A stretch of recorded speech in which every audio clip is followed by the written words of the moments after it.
ডিসেম্বরে ছুটি চাই, ছুটি চাই, ছুটি চাই, ডিসেম্বরে ছুটি চাই, ডিসেম্বরে ছুটি চাই, ছুটি চাই, ছুটি চাই, ছুটি চাই, ছুটি চাই, ডিসেম্বরে ছুটি চাই। গতানুগতিক যে ছুটিগুলো আমরা শীতকালীন ছুটি পেয়ে থাকি সেটা ডিসেম্বরের শুরুর দিকে আমরা ছুটিগুলো পেয়ে থাকি।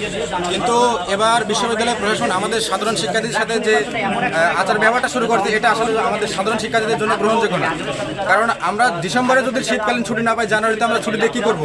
আমাদের শীতকালীন ছুটি ডিসেম্বরে চাই। শীতকালীন ছুটি শুধু আমাদের শিক্ষার্থীদের দাবি না, এখানে যারা শিক্ষক কর্মকর্তা কর্মচারী আছে এটা কিন্তু তাদেরও প্রাণের দাবি। কেন দেখেছি তাদের ম্যাক্সিমাম কিন্তু এখানে ফ্যামিলি নিয়ে থাকে এবং তাদের বাচ্চা কাচ্চা পরীক্ষা আপনার ডিসেম্বরের প্রথম উইকের মধ্যে শেষ হয়ে যাবে। কারণ আমাদের তিনটা পর্ব, একটা হচ্ছে বাক্স নির্বাচন, একটা হচ্ছে শীতকালীন ছুটি, আর একটা হচ্ছে আমাদের কনভোকেশন। তিনটা বিষয়ের একটা সমন্বয় আছে। আশা করি বিজ্ঞ সদস্যরা সুচিন্তিত মতামত দিয়ে আমরা শিক্ষার্থী যাতে সবগুলো পর্বই আমরা সুন্দরভাবে করতে পারি, এটার জন্য সদস্যরা মতামত দেবে এবং সেই হিসেবে আমি সকলকে জানিয়ে দেবো, আজকে জানিয়ে দেবো।